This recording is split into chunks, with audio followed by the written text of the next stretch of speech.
This episode is brought to you by Groove Washer, the best record cleaners and protective sleeves for your vinyl collection. Ask for the Groove Washer from your local shop or go to groovewasher.com. Discount code VinylGuide10. We're also brought to you by AudiofileUSA.com, the family-owned and operated used record shop that only sells excellent and near-mint vinyl records. Over 42,000 titles in stock. Search, dig, and load up your cart with your final vinyl upgrades at AudiofileUSA.com. And now, on with the show.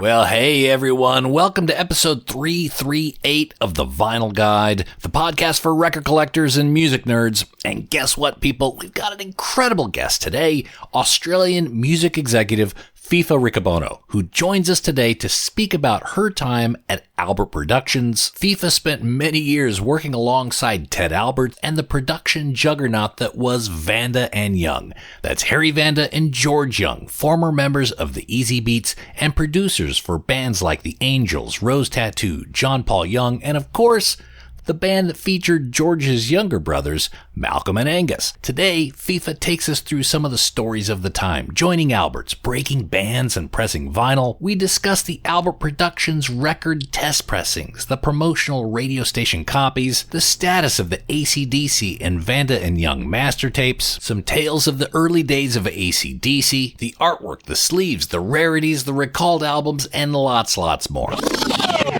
Oh, and hey, we've got an extended version of this interview up at patreon.com/vinylguide. People who support our show get extras, including early access to episodes, commercial-free versions of our interviews, extended interviews just like today, an extra 15-20 minutes or so of great stories that are only available for supporters of the show at patreon.com/vinylguide. Head up there now, join us for $5 or $10 per month or more, and enjoy all the extras. That's patreon.com/vinylguide. Oh yeah, you out there with the smartphone, make sure you subscribe to the Vinyl Guide podcast on your podcast app. We've got over 300 additional episodes and interviews with legends of music and records, including episode 306 with Robbie Krieger of The Doors, episode 310 with legendary producer and musician Alan Parsons, episode 297 with Tom Scholes of Boston, episode 300 with Peter Frampton, episode 294 with Ross Halfin talking about his Led Zeppelin vinyl collection, episode 293 with Billy Gibbons of ZZ Top, and lots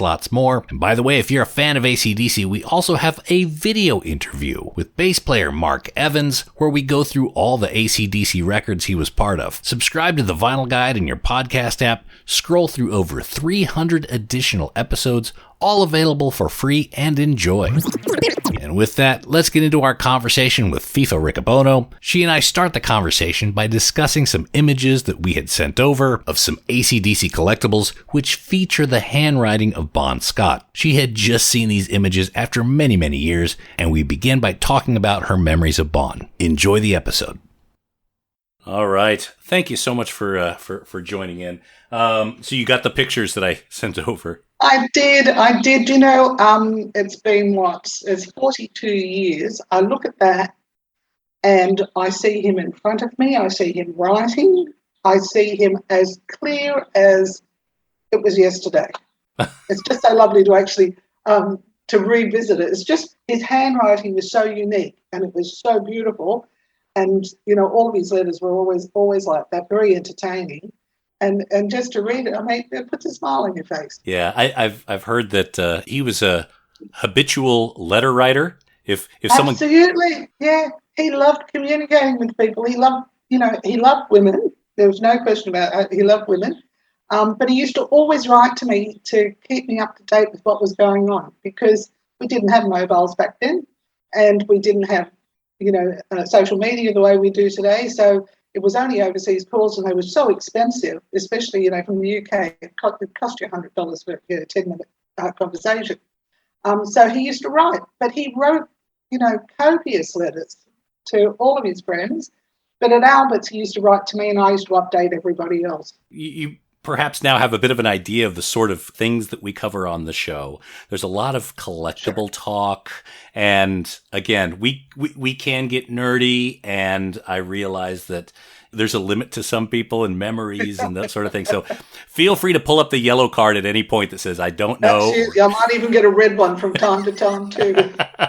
Perfect. FIFA, thank you so much for joining us here. So the history of Albert Productions is incredible. And I'm an import to this country. I've been here 20 years, and I've spent quite a bit of that time familiarizing myself with the culture and the music that preceded me. A lot of people, when they think of Albert Productions, especially record collecting, they think of AC/DC. And of course, that's the big mountain, and we'll spend plenty of time talking about that. That's a flagship, without question, flagship. 100%. But then there's also other bands, Ted Mulry, Stevie Wright, the Angels, all sorts of Boys. Yeah. Rose Tattoo. Cheetah. Rose Tattoo. I'm just trying to. Well, of course, you can't go past the Easy Beats and Billy Thornton and the Aztecs. I mean, they were all Albert Productions. 100%. So you joined Albert Productions very early in life. You were 16, I believe. Correct. What was the state of Albert Productions when you joined? When I joined, Albert's had a wealth of publishing copyrights. They had the most amazing, standards from America, and they were quite a staid company. They were like still back in the 1900s. They hadn't quite hit the 20th century, and it was a very well-run machine, but it was very, very much in the past. But when Ted Albert joined the company, and he came in, I think he came in 1964, and he wanted to make changes. He could see there were changes. I mean, the Beatles were around. There was so much happening that life was changing in general that he wanted to do something different. We were, as a company, we always bought copyrights from overseas. He wanted to actually start his own catalogue. He wanted to start his Australian catalogue to sell overseas. So instead of buying, he wanted to sell it. He wanted to create a label where, because he felt we could write as many good songs as anybody else could, and we could record as well as anybody else. So he started. And his first signing was Billy Thornton and the Aztecs, which was phenomenal as a first starting point, and followed by the Easy Beat, which was even bigger. So that's the direction that the company started to take in trying to get into the contemporary music scene. And when the Easy Beats started to take off overseas, it looked very promising. Then a few things obviously didn't come together, and the band split. So around this, they split in 1969, but George and Harry stayed in the UK. They honed their skills over there. They were into working, doing a lot of production work. They were doing a lot of session work. So by the time Ted also knew, I mean, he knew talent, and he knew that they were very talented, George and Harry, extremely talented as songwriters. So he always stayed close to them after the band split. So they would write songs and send them to him, and he'd go, "Oh look, I think this song would be really good for." So like they sent over Pasadena, so he got JP Wine to do it. And I don't know, have you heard of Simon Napier Bell? Yes, I have. Well, Simon came out to Australia, or he was in Australia, but anyway, he met up with Ted, and Ted said he'd like him to produce Pasadena. So Simon came out here in 71, I think it was 71, and he was looking for a voice, and he more or less left it to the last minute, and he just went up to a pub to see if there was a band around, and he saw a good-looking boy that was there that, and he said, "Can you sing? Here's a ticket if you want to come down to Melbourne." And he got John, that's how he got John Paul Young, to record Pasadena, and John hadn't heard, he was just thought, yeah, okay. He didn't think it would work. He didn't think it was going to happen, but it did. And John always tells the story that George did the vocals on it, and Simon had said to John, "You've got to sing exactly the same over that." So he said that was his first duet that he did. He did with George Young on Pasadena. So that was the songwriting. So the next one he did, they sent over, was Falling in Love Again, which he got Ted Mulry to do. And Ted did very well with that. And he entered the Japanese Song Festival and came, he got some award for that. And it just started the ball rolling, because then William Shakespeare was before that. And they had a lot of songs. George and Harry, prolific writers, and so they had a lot of songs, and they were looking for a unique voice. And if you haven't heard William Shakespeare, the late William Shakespeare, he did have a very unique voice. So the first song they wrote for him was My Little Angel, and it went to number one. Then they did Can't Stop Myself from Loving You, and it went to number one. And it the ball started rolling. Then Stevie came back into the fold, and we signed Stevie in, I think, 74, 75, and they did the Hard Road album and did the magnificent trilogy of Evie's parts 1, 2, and 3, which was about 11.25 minutes. And it was played in its entirety. Nobody could believe that they would play the lot. They wrote it in a way that they could be played separately and would make sense, but the rock stations just picked it up and played it in its entirety. And it was number one in 75 and 76. It was huge. So that was the beginning of the Albert production. George and Harry came back in 74 and set up a proper production partnership with Ted on Albert Productions, and that's when they started signing. They signed Stevie first, and they signed AC/DC, and then it was Rose Tattoo, The Angels, Choir Boys, and the 70s were we owned the 70s. The 70s, I feel sorry for anyone that wasn't around in the 70s. It was the best music and the best time. We had the best pub rock bands out there that you could want. It was a dream career. So George and Harry, as you pointed out, very, very prolific. Did they have any aspirations of performing themselves? Now, I know Flash in the Pan came in the future, but at that point in their career, were they not very interested in it? George and Harry were the best performers that you could come across. Harry is an amazing player, a guitar player. George could play anything. He could play piano, he could play drums, he could play bass, whatever. When they were doing demos or when they had, session musicians come in, George would listen to it and he'd redo everything. Because he could do everything. So they were great writers, they were great performers, they were great musicians, and they had incredible production skills. And, that gave so much confidence to everybody else around. And Ted just backed them 100% because he knew that they really enjoyed their relationship because Ted would let them get on with what they needed to do, but Ted had great ears, so they sort of relied on him in that regard. But no, they didn't have a passion to do things themselves. In fact, the only reason they did Flash and Pan was because they had these songs again. Hasten Peter was the first one, and Ted said, it's a great song, you've got to do it. So they just did it as a session, in the studio themselves. There was no real band. They came up with Flash and Pan because it was going to be one song. So they did Hasten Peter, it went to number one. Then they came up with Down Among the Dead Men. It went back, I think it made number one, if not, it was in the top 5.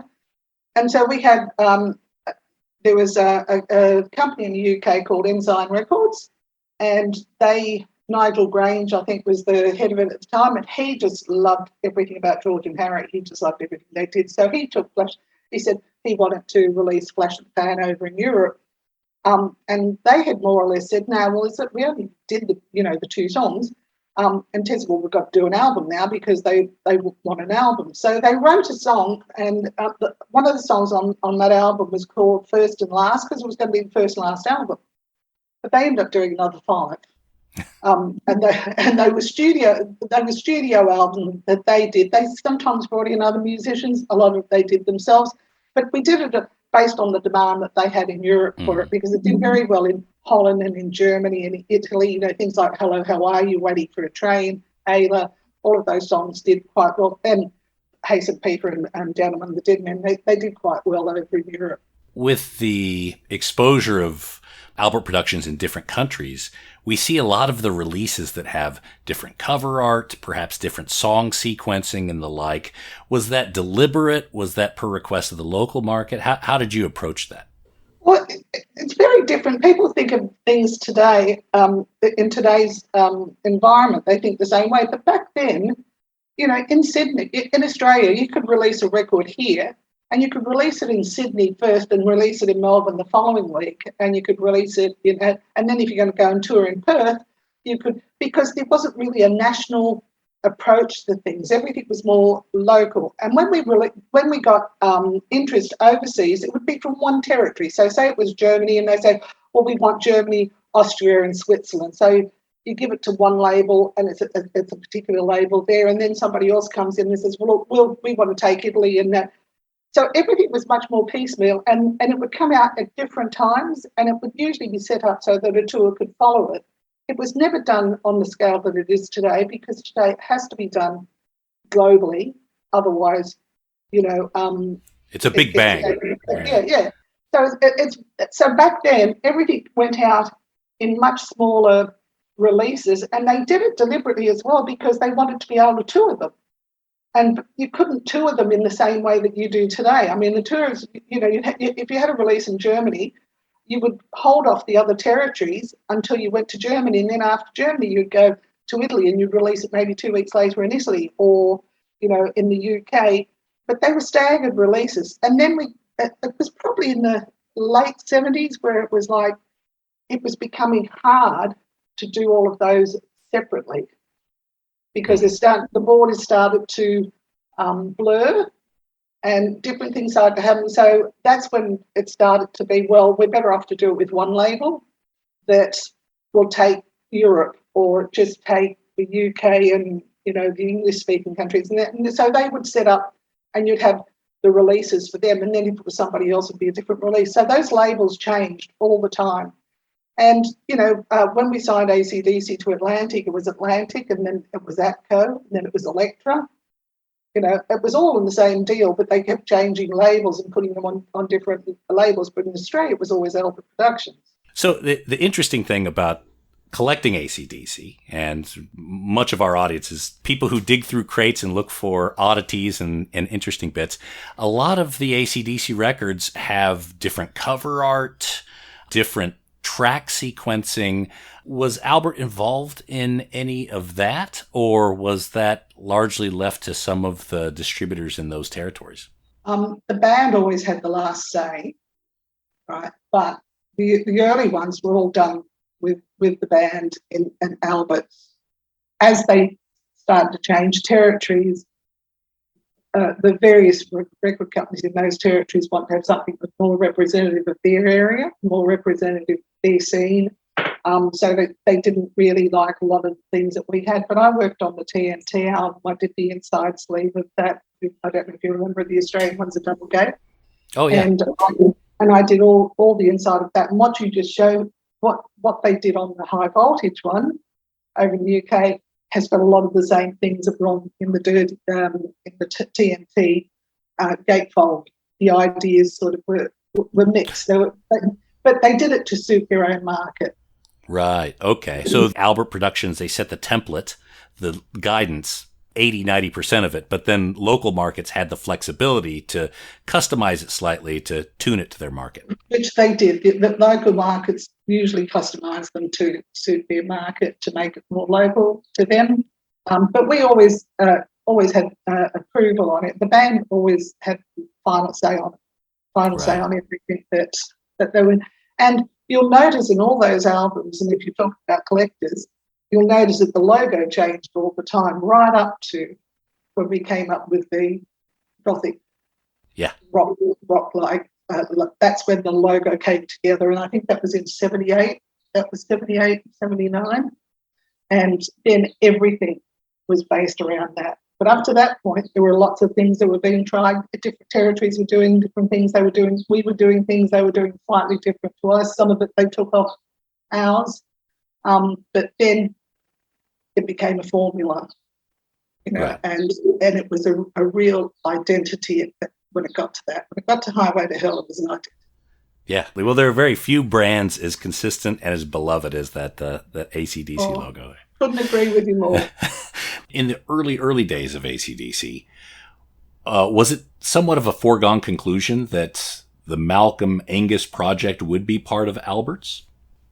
Oh, I think George and Harry wanted them in because they used them. Well, they knew how good they were as guitarists. They had used them in sessions. And also they had their own bands. Both of them were out there doing it. And they just thought, it made a lot of sense if they joined, their talents and because George knew what they were capable of doing, and he'd been through it all, and he was a good guide for them. He had a lot of knowledge that he could pass on to them, but it wasn't an easy feat. Not just he, but George and Harry were both pretty demanding of their artists. So it wasn't because they were brothers that they were going to get, special treatment at all. And they really worked hard to be as good as, or to show that they were as good as they, George and Harry felt them to be. So, yes, I think it was a foregone conclusion because George knew what their talents were and wanted to be there to nurture that. Do you know if George and Harry provided counsel to Malcolm and Angus about changing out some of the band members? For example, when Bond joined, do you know if they had any part of that conversation? We'll be back after these messages. Hey everyone, let me tell you about AudiofileUSA.com. AudiofileUSA.com is a fantastic place to buy used records online. AudiofileUSA.com has a heap of inventory, like tens of thousands of records you could search through online, and they are all excellent and near mint quality. These are your final upgrades, beautiful records that you can enjoy for years to come. AudiofileUSA.com is a family-owned and operated business, and they work hard to find the absolute cleanest records in the world and make them available to you. Head up there now, AudiofileUSA.com, search and dig through their selection and find the deals. Get a box of love on its way to you now from AudiofileUSA.com. Now, I know that you know that the Groove Washer is the best record cleaner in the world, but did you know that Groove Washer now makes archival quality record sleeves too? Yep. The world's best record cleaner is now making some fantastic sleeves and record accessories for a limited time introductory offer. The Groove Washer Groove Guard record sleeves are absolutely fantastic, so head up there now and try them for yourself. Go to groovewasher.com and use discount code VinylGuide10. That's the Groove Washer record cleaners, record sleeves, and other protection for your record collection. That's groovewasher.com.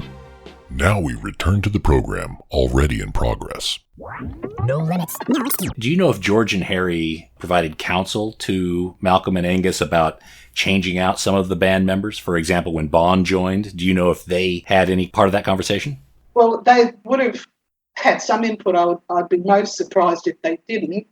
But it would have been if there was a direction they were going in and didn't feel that everybody was going in that same direction, or if there was weakness in parts of it. Then they would want to strengthen that because, like I said, they went through so many members in the early days, bass players that they tried out, drummers that they tried out. There were loads of members until they actually hit the right unit, the right formula that worked. And yes, they would have. I'm sure they would have had some input in it. But at the end of the day, it was the guys that had to decide who they could work with, who they could play with, and who they couldn't. So there were some interesting promotional activities early on with some of these releases. One of them I'm thinking about is the Dirty Deeds songbook. Inside the first pressings of Dirty Deeds, there was a flyer that people could send away for a songbook. And $3, I think, was the cost, and they would get the songbook. Do you recall much about that promotion? Well, we did the songbook at Albus. We actually printed them there. And it's funny because when you talk about Dirty Deeds and you know how the song goes, Dirty Deeds done dirt cheap, and you can call this number, right? And they give you a number, right? Well, I cannot tell you the problems that it caused because I got calls from people going, we're getting calls at 2:00 in the morning wanting Dirty Deeds done dirt cheap, and they were people's legitimate telephone numbers in other states, not in New South Wales, but in Adelaide and Victoria. So I had to do a lot of damage control, and get new telephone numbers for these people, get cards printed out for them so they could give them out to their friends that they've got new telephone numbers and everything. But it did make we did get a bit of publicity out of that, which was quite fun. So you actually had to almost relocate these people's phone numbers on. I just didn't, nobody thought for a second that everyone's going to be picking up the phone and calling that number. And these poor people were just getting calls left, right, and centre, but like late at night, early in the morning, and they were just freaking out big time over it. So it was quite amusing, but we got over that one. But it was good. As I said, it wasn't meant to be a publicity stunt, but it turned out to be a good publicity stunt. Well, sure, yeah, and that's what a good team does. This songbook. Do you recall approximately how many of those may have gone out? Oh no, I don't.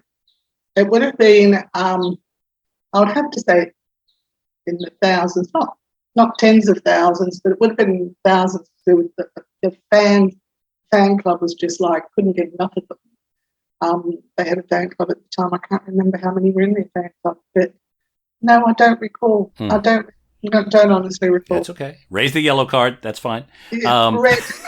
All right. Well, while we're on that, the first pressings of Albert Productions releases around the mid 70s, they always have this kangaroo on it, and it's a made in Australia icon. It seems to be, and it's on EMI releases as well. I would think that had been an EMI incentive initiative, because it was on all their releases. So if it was on all their releases, it had to come from them, and it was put on ours because we were Australian. I think they tried to differentiate when it went to radio what was Australian product and what was international product. They just tried to differentiate the product. Okay. But those seem to also differentiate just the first pressings of the record. The second pressings, subsequent ones, didn't have those roos. And as a collector, that's how we tell which is a first press and which one isn't. I'll have to show you some of my test pressings, and you can tell me what they. I've got a stack of them if you want to see them. I would absolutely love to. Were there many test pressings created? Oh, we had test press. Usually I would get about 6 in the office. There might be some more up at EMI. I don't know how many they would do, because you'd have to approve them first. And if you didn't approve them, there was no point in doing anything more. They'd go off and do what they had to do if there was a jump in it, or if there was something that wasn't right, or they might have cut something off too soon or whatever. So we'd go through all the test pressings. I'd always get a test pressing. George and Harry would get a test pressing. Ted would get one. Of course, the band were always there with George and Harry, so they would all listen to it. And I would have thought there were probably about 12 locally when it was just local. When it was international, they'd changed quite a lot. Okay. And they would have been more in control of what they were doing with their test. Because you know the desirability of test pressings on the collector market, yeah? I'll let you have a look at some of mine. My heart is skipping a beat, because one of the things you never see, or I never see, rarely ever see, is an Albert's test pressing. I've got test pressings from just about any other labels here that have kind of made their way through, but Albert's, never even see them. Isn't that funny? Because that's all I've got.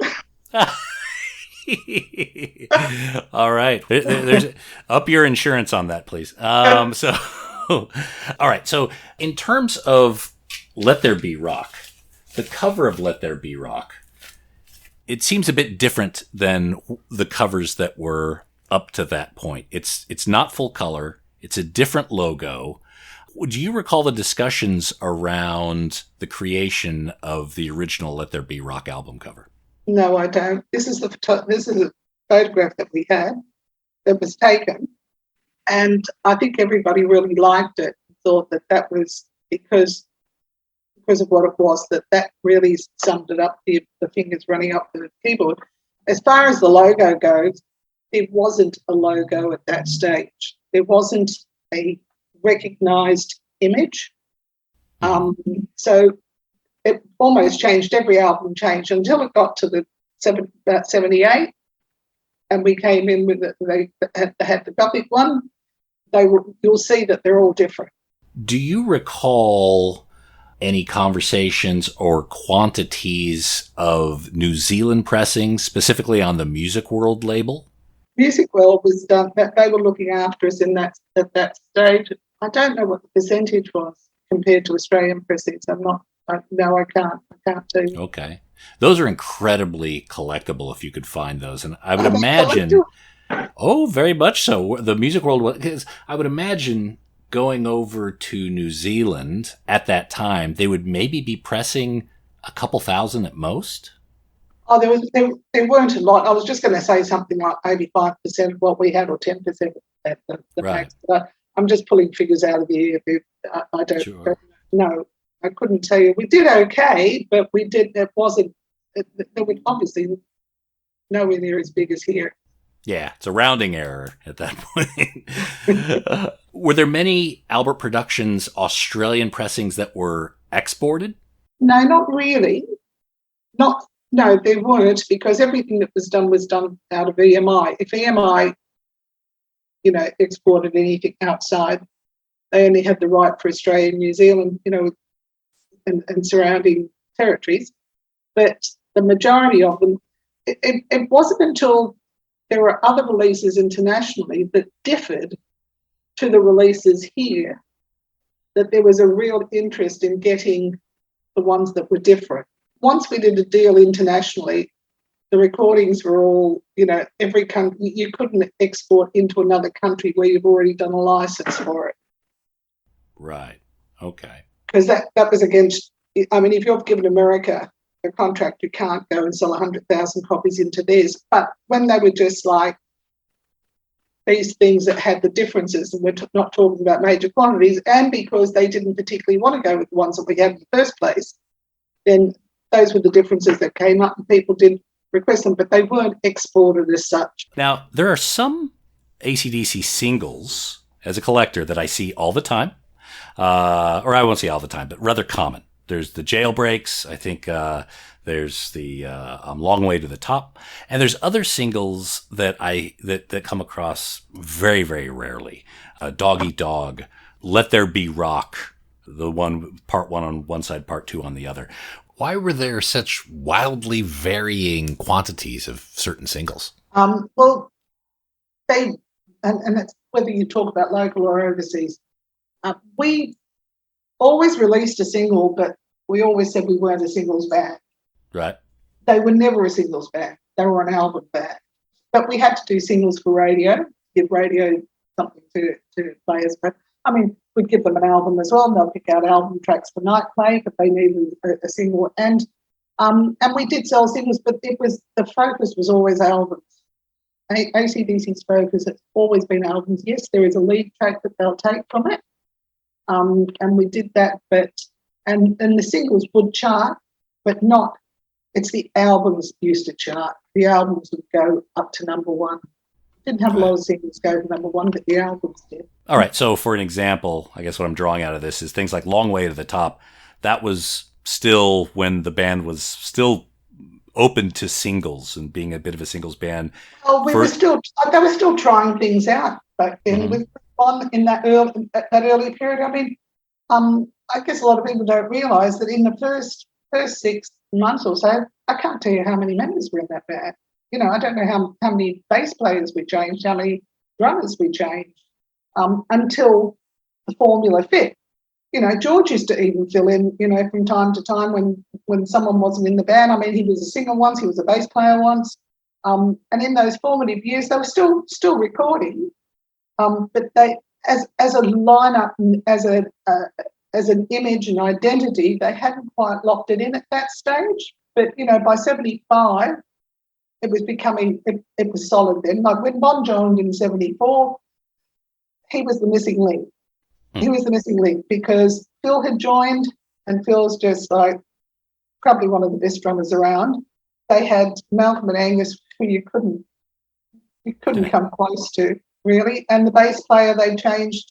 They probably had about 4 bass players before that, and then they had Mark, and then Bon came in, and he just cemented the whole thing. It was honestly the piece of the puzzle. You put that in, and it became a unit. It became a real united, music machine that was just so phenomenal. And he was so funny because he was older than all of them, and he'd led a much wilder life, I guess, than what they had. But he was so well respected by them, so well respected because Angus was so young, Malcolm was so young as well. They were all young, but Bon was the eldest and had more experience and had been around the traps and been in quite a few bands. So he was very well loved. They all got on so well together, but he just, was that missing link. So let's talk a little bit about the album Live at Atlantic Studios. Because that was an album, I believe it was created out of the U.S. to create hype for the band, to get them some radio play out of the U.S. Is that how you recall it? I think it's around those lines. It was a fabulous album. And that live album, I suppose, was quite important for them, for the US, because they were trying to get them across the line, where they were already an incredible status here in Australia, and they were doing extremely well in Europe and that, and they were just trying, doing as much as they could in America. Yeah, that's my recollection. Yeah, because that again, that another very highly collectible record.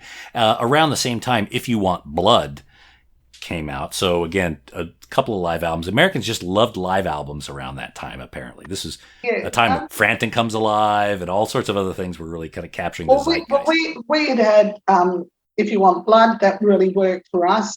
And it was the guys hated and would never get involved in best ofs. Mm-hmm. But they loved their live album. But live albums were in a very different way for them. Every time they released up to 3 records, all the record companies would say, we need to do a best of, which they would never agree to, ever. Right. There was one almost best of, 12 of the best? Almost. Do you recall? Do I what? Do I ever? Tell me the story of that. Yes. You've got a copy. Don't tell me you've got a copy of it there. Oh, I don't. You do. I imagine you do, though. That was done without the band really having approved it, and it was a definite no. And it was pulled, but I know that EMI did have copies, and I believe there were cassettes that quite a few cassettes that saw the light of day, but they had been trashed. Yeah. It was definitely a recalled release. Did it get to the point of test pressings or even vinyl created, or just cassettes? I can't remember seeing an album, a test pressing of it. I do recall that there were discussions around it that had never been approved, and I thought, thank God for that, because I didn't approve it. I didn't do it. But it was pulled. It was pulled, and we were told that everything had been destroyed, but I heard years later that quite a few cassettes, a couple of dozen cassettes got out of the warehouse. And I'm sure they used to do that with lots of things. Oh, yeah. Oh, Beatles butcher covers. So, some of the people, they absconded boxes of those. So whenever something is being asked to be destroyed or censored in any way. They know that there's money in it and they hold on to them. I know, it's terrible. So I do not have one, to answer your question. And if I did, I would have had to pay more than my car for one. I believe those original cassette copies, are going north of $10,000 US right now. Oh my stars. My God. Yeah.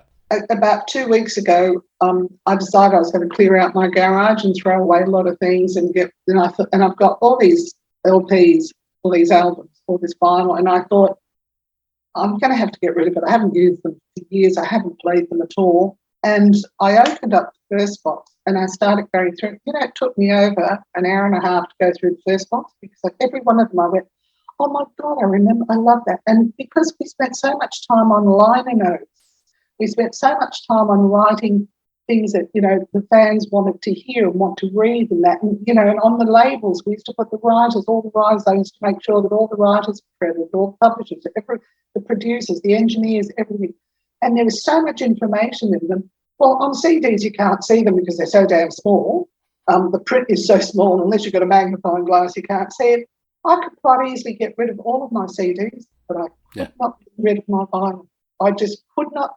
I was ready to, I was ready to get rid of it all, but I looked at it all, and that all my memories came flooding back, from 30, 40 plus years ago, and I thought, I can't do it. That's, when I die, they can do what they like with them, but at the moment, I couldn't there wasn't one that I could get rid of. Well, there's no greater time machine than a record album.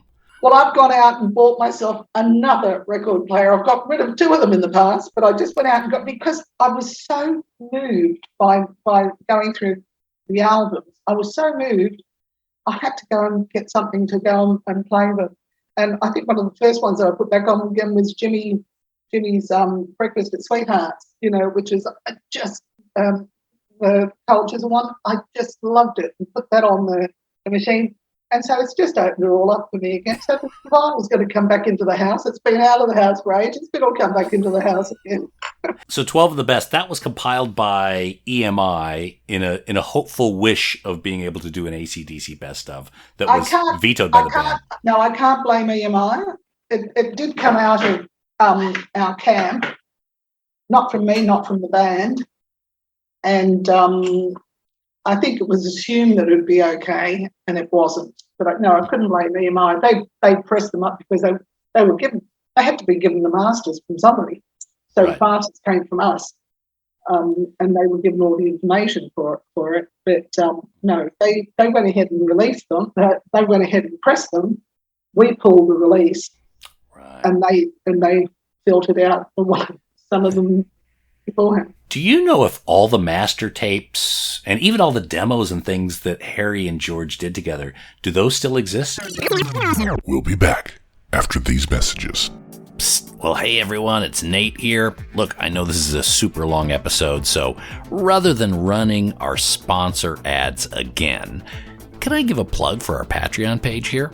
Patreon.com/Vinyl Guide, where right now there is an extended interview and it's totally commercial free. And quite frankly, I'm sure you all know podcasts make pretty much no money and only really exist because of 2 things. 1, the passion and drive of the creator, and number 2, the support of the audience. And that's what I'm here to ask you for.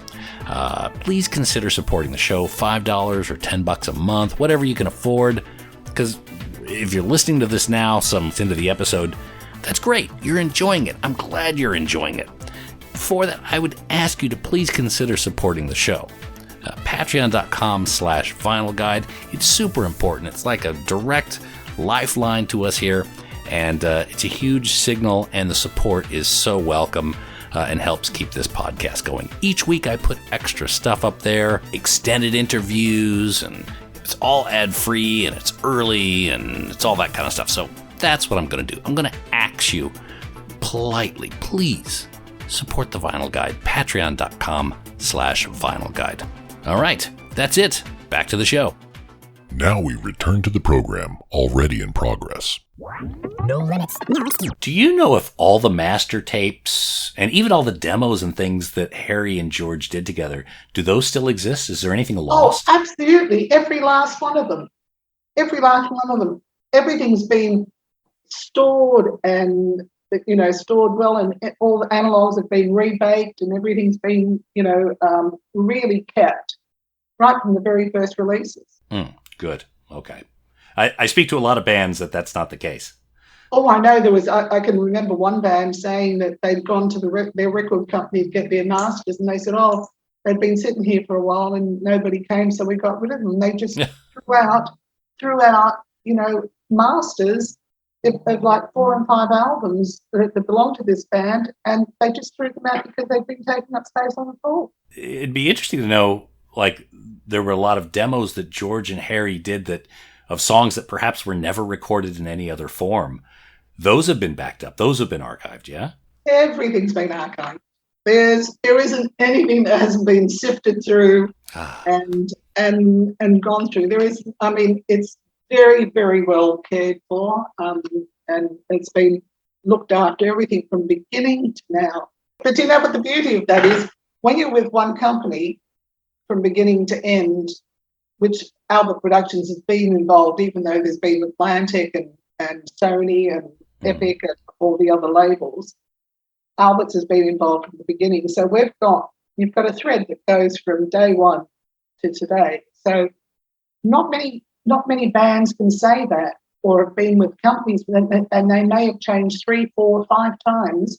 So it's really hard to trace back everything that they have, and to find, but everything of ours has been recorded, mastered.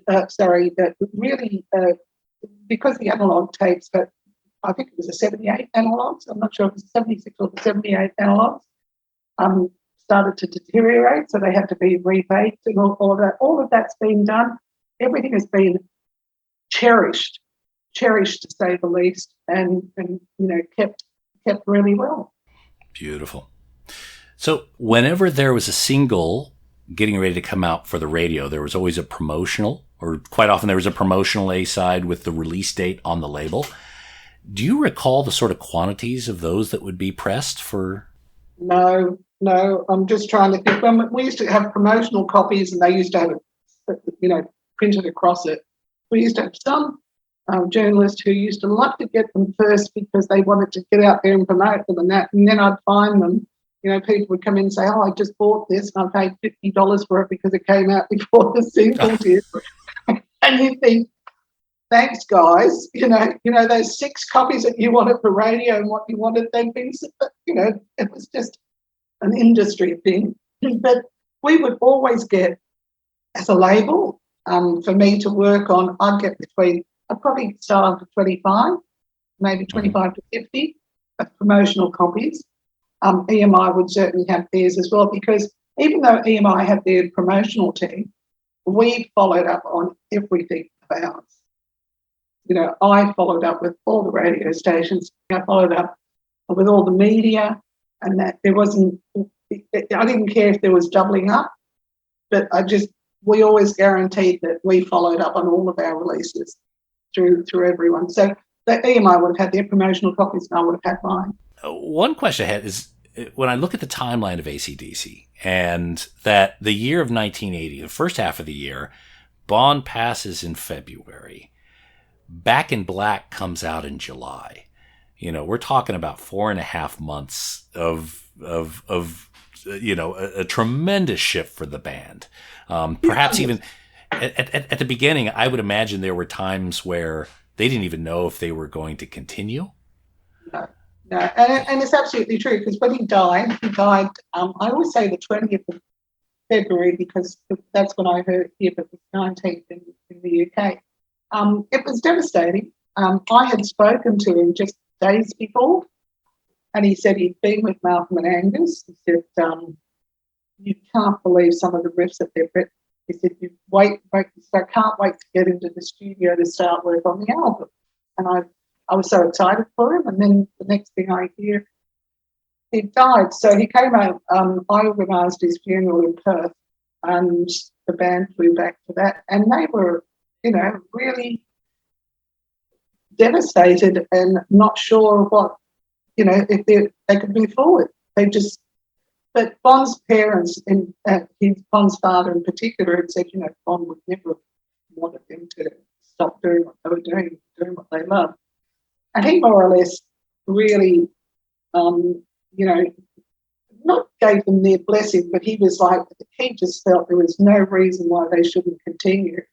So they went back, and of course they were ready to go into the studio. We thought Malcolm and Angus had been working on quite a few things beforehand, and then they had to look for a new singer. So they'd started that process straight away when they went back to the UK and got down to a couple. And it was funny because Geordie had come out to Australia in 74 and we represented their publishing. So I only knew one Brian out there in the world that was in music. And I spoke to one of the guys and I said, "So how's it looking?" They said, "Oh, we're down to 2. We've got a Brian." And I said, "Not Johnson, I'm thinking." And they said, "Yes." And I went, "Oh, you're kidding, from Geordie." And I'd worked with him in 74. Anyway, so they chose Brian. And it really was a hard process to bring someone new into the camp, to, one, see whether he fitted in the band, two, how the album was going to be and that. But I think it meant so much to Malcolm and Angus to make it happen for Bon. I mean, it was genuinely a labour of love for Bon, and it did come out when I got the masters in the office, and I couldn't put them on. I thought, there's no way I can listen to someone else singing, not being Bon. And I had the tapes on my desk for the best part of the day, and then George and Harry said, well, come on, let's put them on. And the very first thing I heard was You Shook Me All Night Long, and I thought, unbelievable. And I was so sort of happy, relieved, sad, but thought it was brilliant. And I could see what they'd put into it. I could see what they, how much they'd put into making that just the best album. And it was brilliant.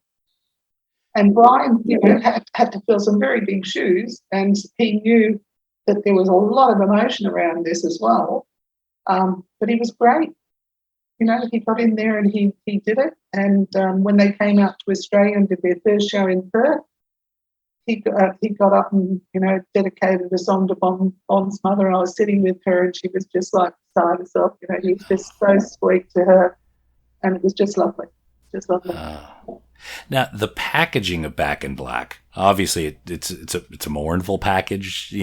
Was there much discussion about how they would address the loss of Bon on that package? No, I think they don't say much. They say a lot. They're very private. They're really private. But that was dedicated. That was, in memory of Bon, without question.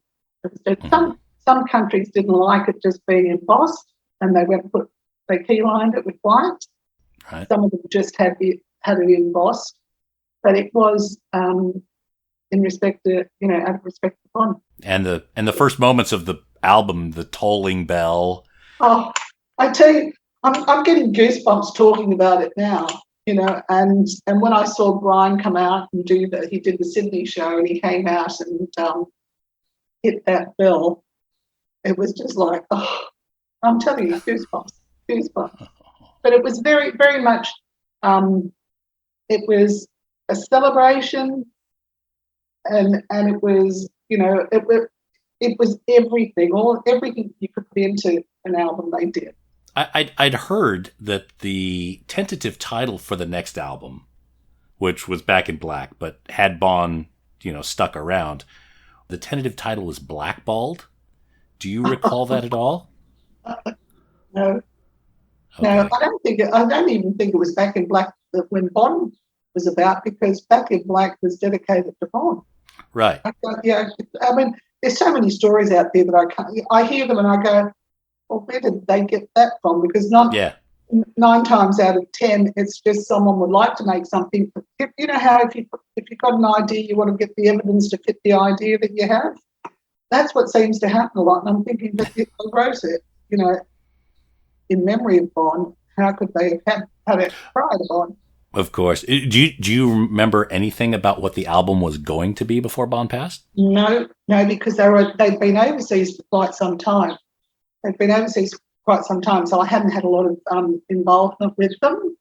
But I did go over when they went over to after Brian joined. I went over and I saw the guys then. But there'd been no discussion, well, not with me anyway. But by that time they were with Mutt. Mutt was producing their record, so it was one time removed from where it would be when it was with George and Harry, where I was a lot closer there. One final record question here: there doesn't seem to be many or even any picture sleeves from Albert Productions. Whenever I find them, they're in the die-cut sleeve, the EMI sleeve, somewhat like this. Was that a decision, a conversation? Was there ever any? No, we didn't do a lot of those. The only ones that we did do them for occasionally were for JPY, because he was like he was a very handsome. The girls loved him. So whenever we get nice pictures of John, I mean, he's one of my dearest friends. I'm going to see him in a couple of weeks. But he was just a teen idol. he was just gorgeous. So, it really made sense in a lot of things because that was part of his whole thing. Was with AC/DC, you could have, like we said, put nothing on the cover, and it just say AC/DC in it, and it was fine because the music was just what it was all about. But with John, so it was mainly with John that we had it. I'm just trying to think. We haven't really had it with. We had a couple of others. Sometimes if we did the 12-inch singles, we'd do a coloured one, and maybe with a sleeve, but not often. But often coloured vinyl, but not with pictures. Now, I know we spent quite a bit of time talking about AC/DC and the big sellers of Albert Productions. Do you recall any records that were shipped in very small numbers? Any recalled records? Anything that was limited in production for one reason or another? No, not really. Nothing was recalled outside of the 12 of the best. That was the only one that my recollection was. No, we did. We tried. There were quite a few artists that we didn't have success with, but you never know until you work with an artist and you record them to see what you actually have. And we had some artists that were really good but didn't make it. Mm-hmm. And that would have been Strong Heart would have been one of them. Grey Arnott Group would have been another one. And Cheetah was so close to being regarded internationally, but they were very successful here.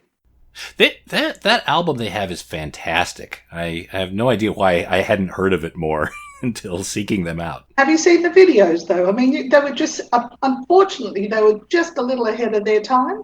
Yeah, I've seen one or two videos. Again, the whole package seems like this is a no-brainer. Oh, it was a no-brainer. It was a no-brainer. It was just, the luck of the draw. Yeah.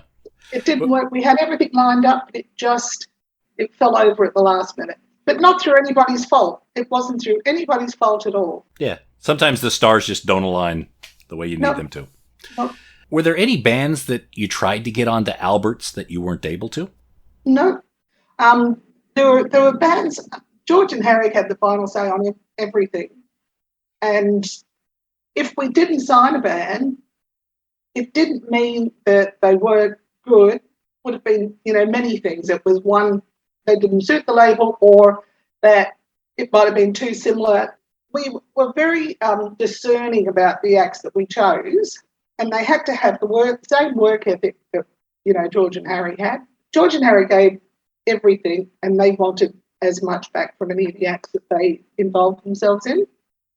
So it had to be one, it suited the label. Two, they had to have the same work ethic. And sometimes there's a difference of opinion that the band might want to come in but want to do things their way, which is fine, but probably wouldn't have suited what we were doing and the way we were doing it. So there has to be a real collaboration between all parties for it to work.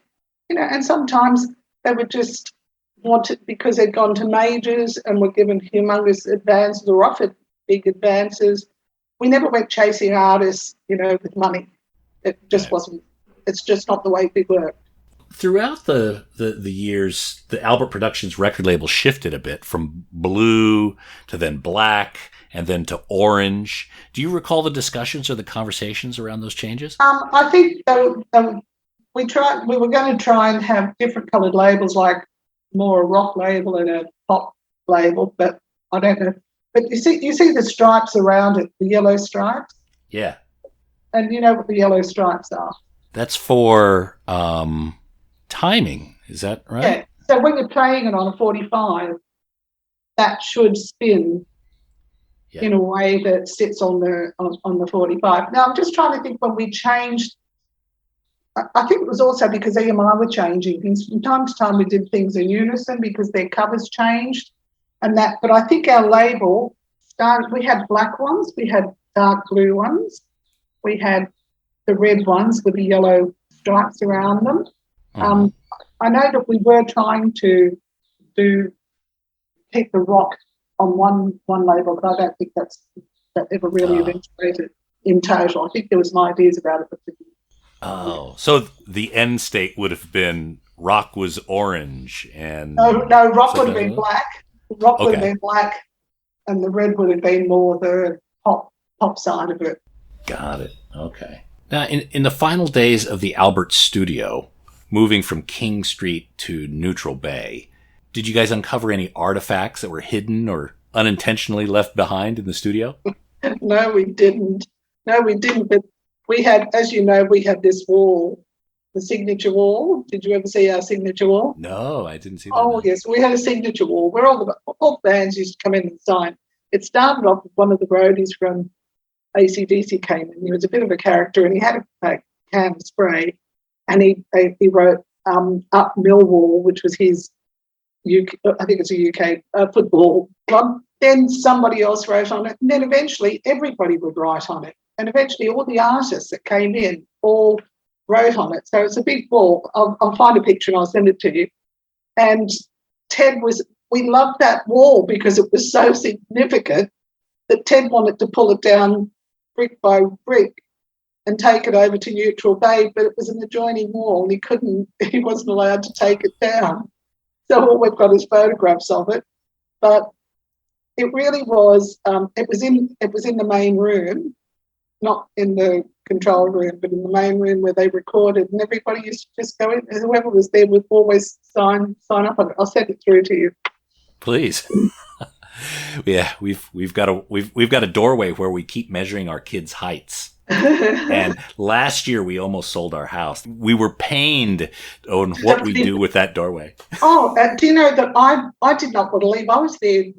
George, Harry, and I were the last ones to leave, and I did not want to leave because I was so gutted. Because I spent all my young, from the time I left business college, I was there, and my legs just automatically went there every morning. There was no thinking about it. That was my home. And I'd said to Ted, if you're going over the bridge, I'm not coming. I'm not going to do the trip over the bridge every day. I'm not going to do it. And he said, look, you can pick your own hours and you can start later and leave later to miss traffic and everything.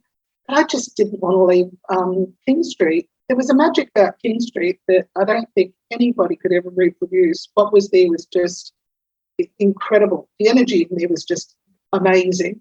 And in the end, I think they almost had to drag me out and stick me in the elevator to leave. And it was well after midnight, but I was just not keen on leaving at all.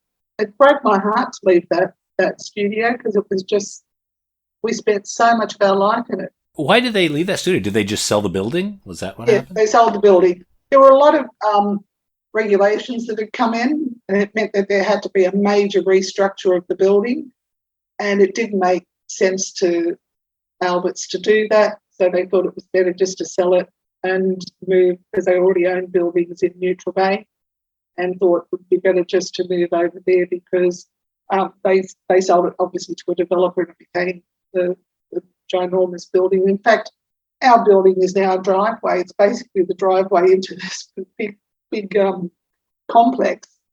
And I think it was just heartbreaking to see it go. It was the hub of the city when we were there. It was the absolute hub of the city.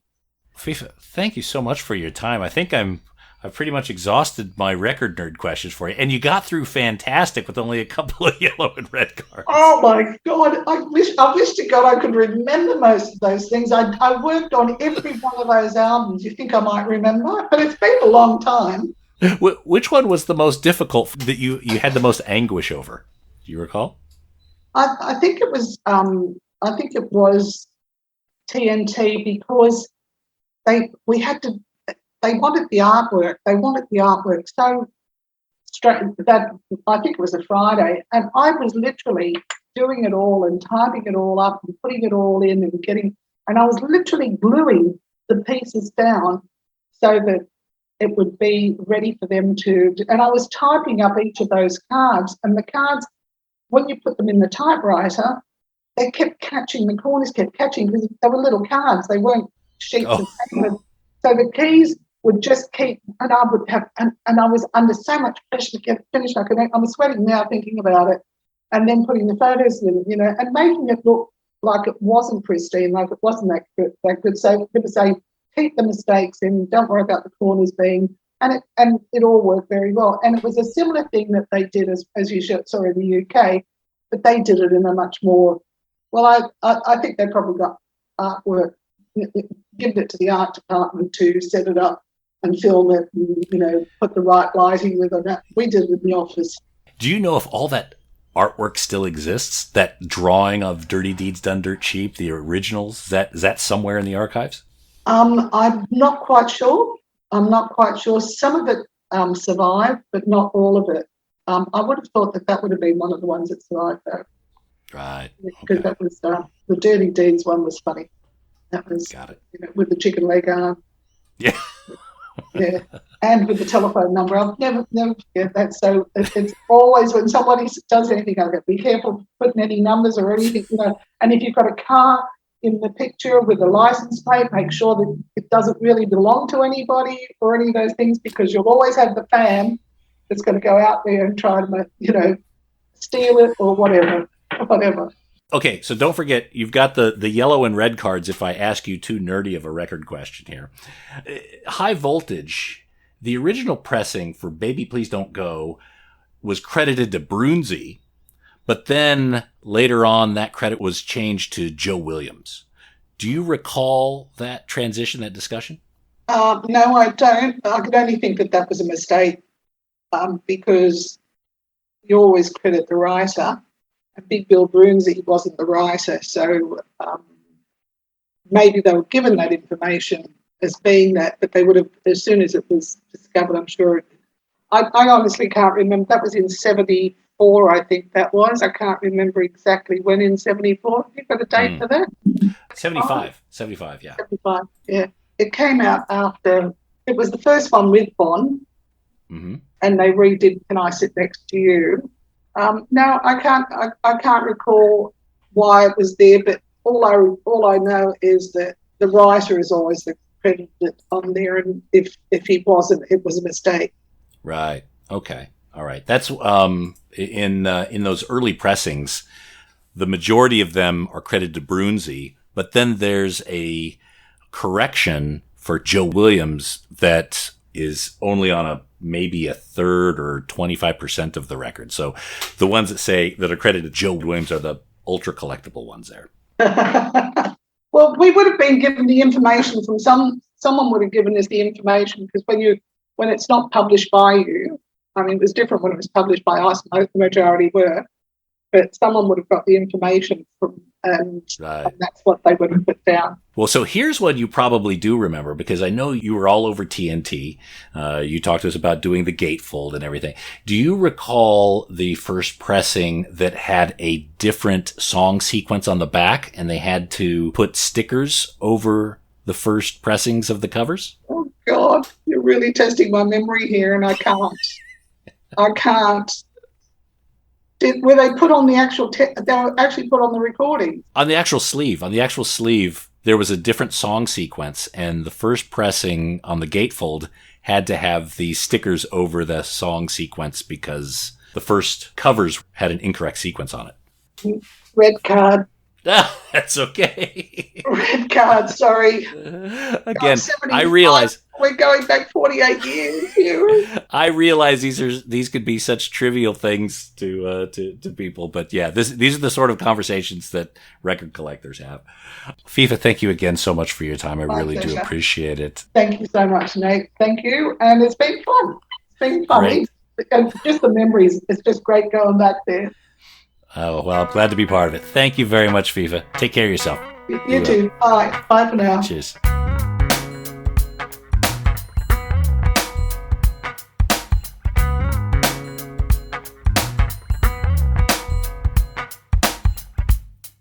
Oh, she's absolutely amazing. FIFA, thank you so much for stopping by the Vinyl Guide and sharing those stories. And of course, for those of you who want to hear more of it, we've got an extended version of the episode available at patreon.com/Vinyl Guide. Go up there, help support the show, and enjoy all the extras. And that's it for this episode of the Vinyl Guide. Thank you so much for tuning in.